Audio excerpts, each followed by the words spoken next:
Hello everybody, welcome to JD's Journeys. My name is JD and today I'm doing another retro book review.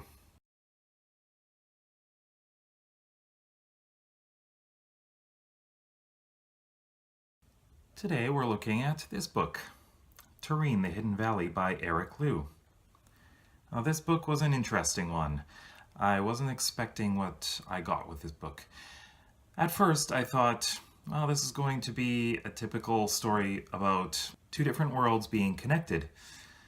Well, yeah, it was in a way. However, this had an agenda.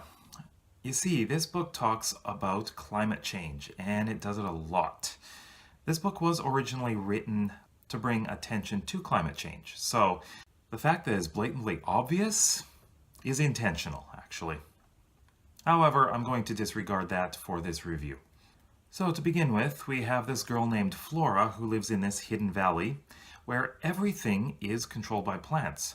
So everything they create is plant-based. So the houses, the furniture, the technology, they're made of plants. So they have some way of controlling plants.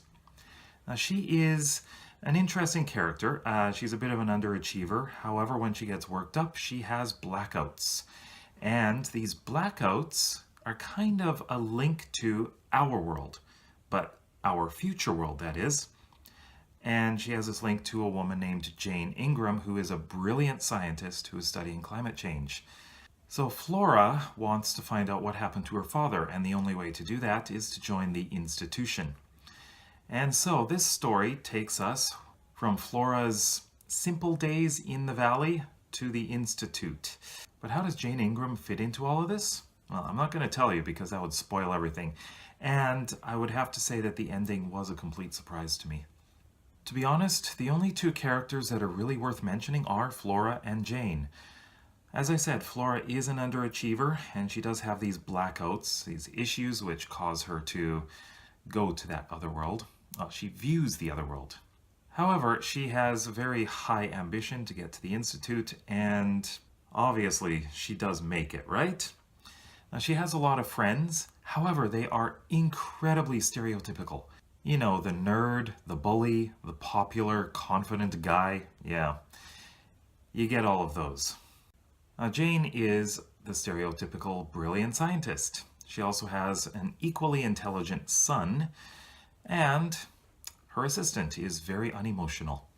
This just sounds so stereotypical, doesn't it?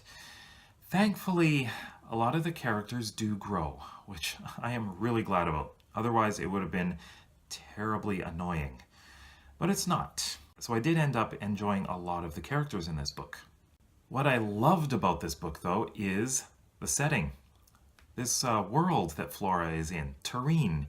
The whole world is just a valley, and she's never been outside the valley. It is very vividly described, and it's a place that I would love to go to. And when the story switched back to Jane, I kept on thinking, this is a little boring. I want to go back to Terrene. Well, it's not just that it's boring, it's just that Terrene is such an incredible place to be. I wanted to stay in it. I didn't want to go to our future. We live on Earth. We know what Earth is like. So I wanted to stay in this fantastic world of Terrene. The flow of the story was a bit slow to start off with. The first half of the book, there wasn't really any conflict. Not much really happened. It was slow, it was, I guess you could say, comfortable. However, once we get past the halfway mark, things start to get better. It improved a lot. And by the time we got to the end, I was left wondering, what the hell just happened? Yeah, the ending was a surprise. But does that mean that the ending is good? Actually, it left me a little bit disappointed. And if you read the book, you'll find out why. But just to read the book about this world, now that's just fun. I really enjoyed the world. Originally, I gave this book a 3.5 out of 5 stars, and I think I'll stick with it. What really stands out for me in this book is the world of Terrene. It was just a great world, very interesting to go to. On the other hand, a lot of the characters are too stereotypical, and the story is a bit too slow to begin with, and it ends in a way that I wasn't completely satisfied with. But despite that, I do recommend the book. It was interesting to read and I enjoyed it. So have you read this book? Let me know in the comment section below what you thought of it. Also, if you like this video, please give me a big thumbs up and please subscribe. And over here you can check out these videos. You might find something you like. So thank you for going on this journey through literature with me. See you in the next video.